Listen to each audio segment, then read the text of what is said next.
Why does God allow evil?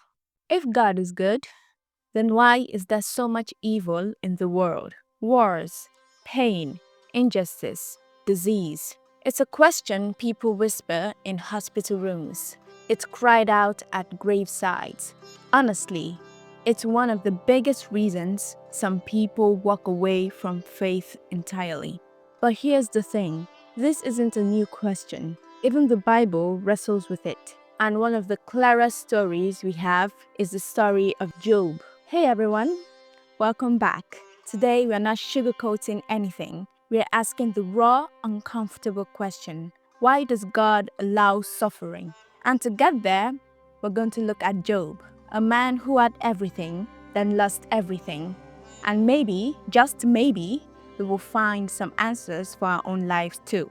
Evil isn't abstract. It's not just a philosophical idea for scholars to debate. It's the car accident that takes a loved one too soon. It's the diagnosis you didn't see coming.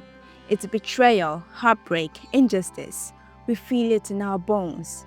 And you know what? Job felt it too. Job was a good man, faithful, honest, respected.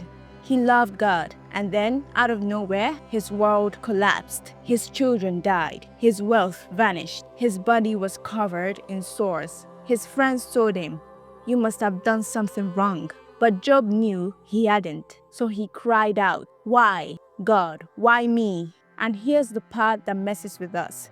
When God finally answered, he didn't give Job a neat explanation.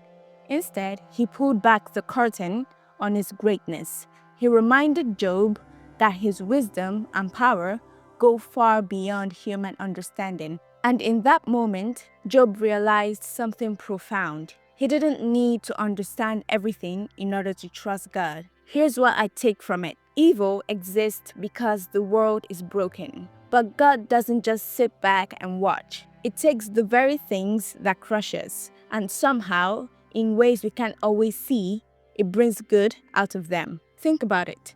Job's story didn't just end with restoration. His faith, his wrestling, is still encouraging people thousands of years later, including us right now. And if we need proof that God can flip evil on its head, look at the cross. The crucifixion of Jesus was the darkest moment in history. Pure injustice, pure evil, and yet it became the turning point of salvation. The greatest tragedy became the greatest victory. If God can take that and use it for good, then He can take my pain, He can take your pain, and He can weave it into something bigger than we could ever imagine. So no, we won't always understand why suffering comes. I don't, maybe you don't. But here's what I do know. God does. And sometimes the better question isn't, why me? But Lord, what are you shaping in me through this? It doesn't make the hurt disappear, but it gives it meaning. Now, I want to hear from you. Why do you think God allows suffering? Drop your thoughts in the comments. I'll be reading. And if you want more videos where we tackle hard, honest questions about faith, hit the subscribe and stick around. We're just getting started.